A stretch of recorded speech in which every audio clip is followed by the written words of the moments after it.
नमस्कार. आवाज माझा वृत्तवाहिनीत आपल्या सगळ्यांचं स्वागत. वेळेच्या काही ठळक घडामोडींकडे.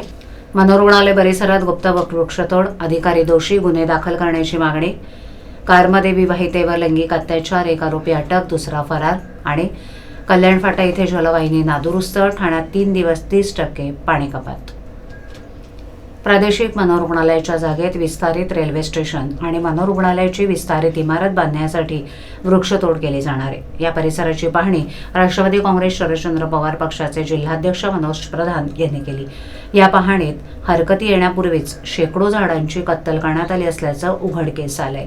ही वृक्षतोड करणाऱ्या सार्वजनिक बांधकाम खात्याच्या अधिकाऱ्यांसह डोळेझाक करणाऱ्या ठाणे महापालिकेच्या वृक्ष प्राधिकरण अधिकाऱ्यांवरही गुन्हे दाखल करावेत अशी मागणी मनोज प्रधान यांनी केली आहे. ठाणे प्रादेशिक मनोरुग्णालय परिसरातील 1614 वृक्षांपैकी 724 वृक्ष तोडण्याचा प्रस्ताव सार्वजनिक बांधकाम विभागानं ठाणे महापालिकेकडे मंजुरीसाठी पाठवलाय. या प्रस्तावात 303 वृक्ष थेट तोडण्याची तर उर्वरित 421 वृक्षांचं पुनरोपण करण्याची नोंद आहे. पुनरोपणाचं ठिकाण, देखभाल आणि जगण्याचं प्रमाण याबाबत मात्र कोणतीही स्पष्टता नाही. या वृक्षांमध्ये फणस, कैलासपती, अशोक, आंबा, बदाम, शेवगा, नारळ, ताड, साग, भोकर, कांचन, अनंता, बेहरीमाड, कडुलिंब, चाफा, उंबर यांसारख्या विविध वृक्षांचा समावेश आहे. या संदर्भात मनोज प्रधान यांच्या नेतृत्वाखाली महिलाध्यक्ष सुजाताताई घाग, युवक कार्याध्यक्ष राजेश कदम, मकसूद खान, राजेश साटम, दीपक क्षत्रिय इत्यादी कार्यकर्त्यांनी प्रादेशिक मनोरुग्णालय परिसराची पाहणी केली. तसंच या पाहणीनंतर अधीक्षक नेताजी मुळीक यांची भेट घेऊन निवेदन दिलं.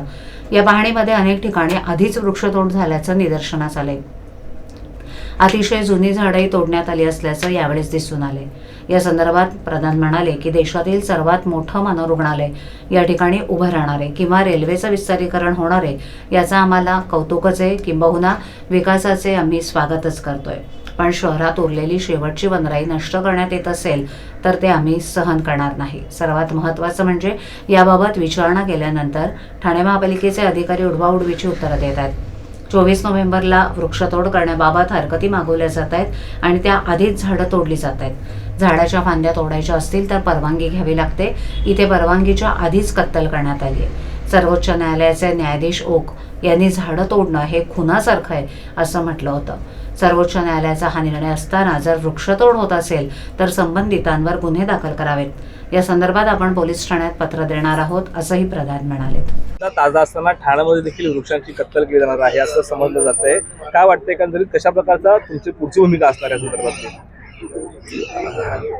तपोवनचा विषय तुम्ही सांगितलं तसं ऑलरेडी गरम असताना ठाणे शहरात या मेंटल हॉस्पिटलच्या आत 734 झाडं तोडण्याचं एक प्रपोजल PWDनी ठाणे महानगरपालिकेला दिलं. ठाणे महानगरपालिकेने 24 नोव्हेंबरला नोटीस दिलेली आहे आणि त्याच्यात ते म्हणतात की 7 दिवसात जर कोणाला ह्याच्याबद्दल काही आक्षेप असेल तर त्यांनी नोंदवावा.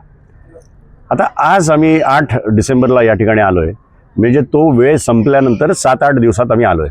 मी तुम्हाला किमान 100, 150, 200 झाडं दाखवीन जी ऑलरेडी तोडलेली आहेत. मग मला एक सांगा, ही काय ह्या गेल्या 7 दिवसात तोडलेली झाडं आहेत का? तर नाही.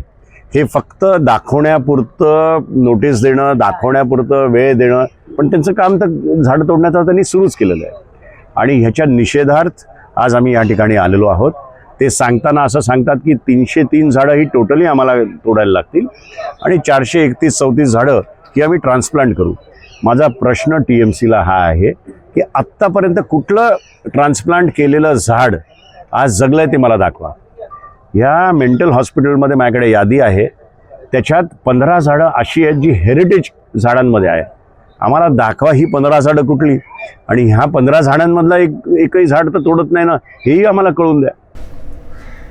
ठाण्यातील कुटुंब न्यायालयाच्या आवारात उभ्या असलेल्या कारमध्ये एका 36 वर्षीय विवाहितेवर दोघांनी अत्याचार केल्याची संतापजनक घटना उघडकीस आली आहे. दोघांपैकी हिरालाल केदार याला अटक झाली असून त्याच्या दुसऱ्या साथीदाराचा शोध पोलीस घेत असल्याची माहिती ठाणे नगर पोलिसांनी दिली. या घटनेच्या 3 महिन्यानंतरही ते तिला व्हिडिओ दाखवून ब्लॅकमेल करत होते. त्यांच्याकडून होणारी बदनामी आणि ब्लॅकमेलिंगला कंटाळून अखेर या पीडितेनं धाडस दाखवत त्यांच्याविरुद्ध गुन्हा दाखल केलाय. डोंबिवलीतील एका स्पा सेंटरमध्ये ही पीडित महिला कामाला होती. त्या ठिकाणी स्वतःला यूट्यूब पत्रकार असल्याचा दावा करणारे रवी आणि हिरालाल दोघे मसाजसाठी नेहमी येत होते. रवीनं 25 ऑगस्ट रोजी रात्री 8:30 वाजण्याच्या सुमारास स्पा सेंटरमध्ये जाऊन पीडितेकडून मसाज करून घेतला. त्यानंतर आज माझा वाढदिवस आहे, केक कापायचा असल्याचा बहाणा करून त्यानं पीडितीला बाहेर उभ्या असलेल्या कारमध्ये नेलं आणि घृणास्पद प्रकारानंतर त्यांनी तिला रात्री 11 वाजता रस्त्यावर सोडलं. याची कुठे वाच्यता केल्यास तिच्याशी केलेल्या संबंधांचा व्हिडिओ व्हायरल करू अशी धमकीही त्यांनी दिली. बदनामीचा आणि व्हिडिओ व्हायरल होण्याच्या भीतीनं पीडितेनं याची तक्रार केली नाही. रवीनं 28 नोव्हेंबर रोजी सायंकाळी 4 वाजण्याच्या सुमारास ठाण्यातील मासुंदा तलाव आणि 3 डिसेंबर रोजी सायंकाळी 4:30 वाजण्याच्या सुमारास कोपिनेश्वर मंदिर या ठिकाणी तिचा अश्लील व्हिडिओ व्हायरल करण्याची धमकी दिली. याला कंटाळून अखेर तिनं 5 डिसेंबर रोजी ठाणे नगर पोलीस ठाण्यात दोघांविरुद्ध गुन्हा दाखल केलाय. तक्रारदार फिर्यादी महिला जी आहे तिने आल्यानंतर आपण जो गुन्हा दाखल केला तिने 2 आरोपींविरुद्ध आपल्याकडे तक्रार दिलेली आहे. तर 2 पैकी 1 आरोपीला आपण अटक केलेली आहे. दुसऱ्या आरोपीचा अजून शोध.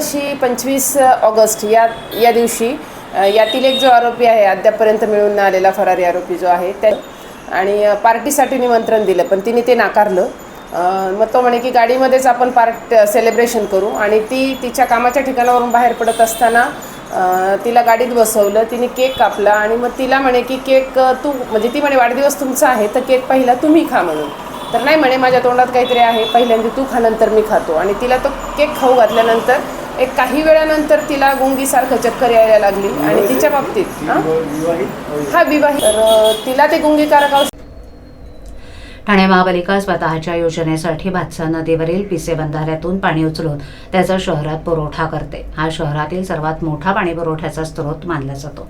ठाणे शहराला पाणी पुरवठा करणाऱ्या पिसे बंधारा इथून टेमघर जलशुद्धीकरण केंद्राकडे पाणी वाहून आणणारी 1000 मिलीमीटर व्यासाची जलवाहिनी कल्याण फाटा इथे महानगर गॅसच्या कामामध्ये शनिवारी सकाळी नादुरुस्त झाली आहे. या जलवाहिनीच्या दुरुस्तीचं काम सुरू असलंय तरी त्यास वेळ लागत असल्यामुळे पुढील 3 दिवस 30% पाणी कपात लागू करण्यात आली आहे. त्यामुळे नागरिकांना पाणी टंचाईच्या झळा बसणार आहेत. ठाणे महापालिका क्षेत्राची लोकसंख्या 27 लाख इतकी आहे. शहरासाठी प्रतिदिन 621 दशलक्ष लिटर्स इतक्या पाण्याची गरज आहे. परंतु शहराला प्रत्यक्षात दररोज 585 दशलक्ष लिटर्स इतका पाणी पुरवठा होतो. त्यामध्ये पालिकेच्या स्वतःच्या पाणीपुरवठा योजनेतून 250 दशलक्ष लिटर, महाराष्ट्र औद्योगिक विकास महामंडळाकडून 135 दशलक्ष लिटर, स्टेम कंपनीकडून 115 दशलक्ष लिटर आणि बृहन्मुंबई महापालिकेकडून 85 दशलक्ष लिटर इतका पाणीपुरवठा करण्यात येतो. असं असलं तरी वाढत्या लोकवस्तीमुळे शहरात पाणी टंचाईची समस्या निर्माण होते. यावर मात करण्यासाठी ठाणे महापालिका प्रशासनाकडून वाढीव पाणी मिळवण्यासाठी प्रयत्न सुरू आहेत.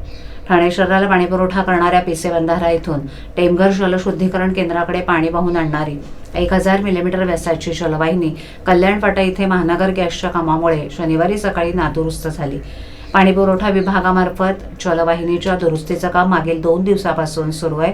परंतु जलवाहिनी जुनी आणि प्रीस्ट्रेस कॉन्क्रीट पद्धतीची असल्यामुळे दुरुस्तीच्या कामासाठी आणखीन 3 दिवस वेळ लागण्याची शक्यता आहे. या कारणास्तव ठाणे शहराकडे येणारा पाणी पुरवठा कमी झाला असून शहरामध्ये 30% पाणी कपात लागू करण्यात आली आहे.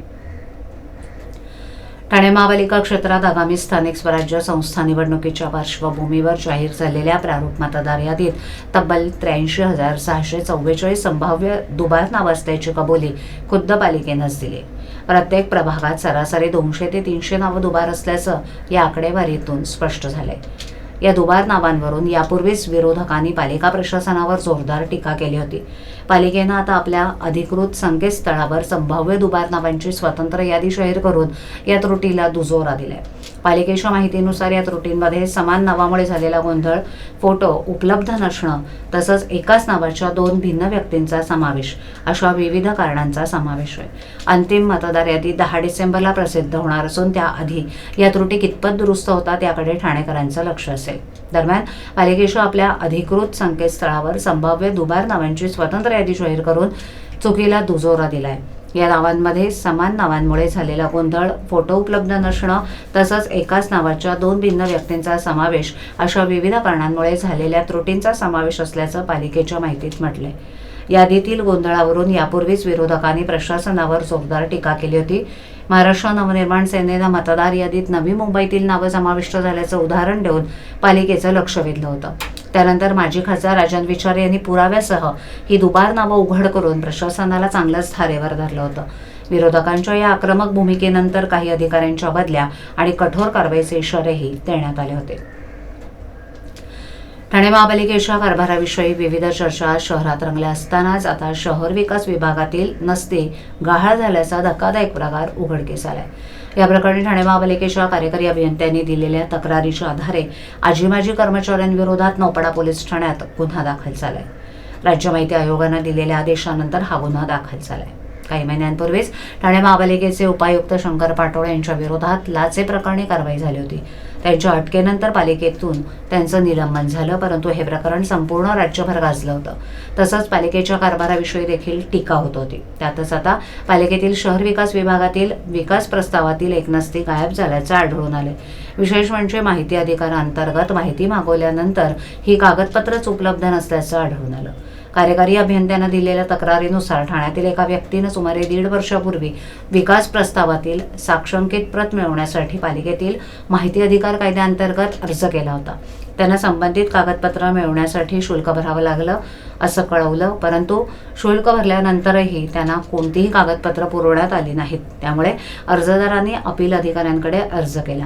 अपील अर्जानंतरही त्यांना कोणतीही माहिती प्राप्त होऊ शकली नाही. अखेर त्यांनी 10 महिन्यापूर्वी राज्य कोकण खंडपीठाकडे अपील अर्ज केला.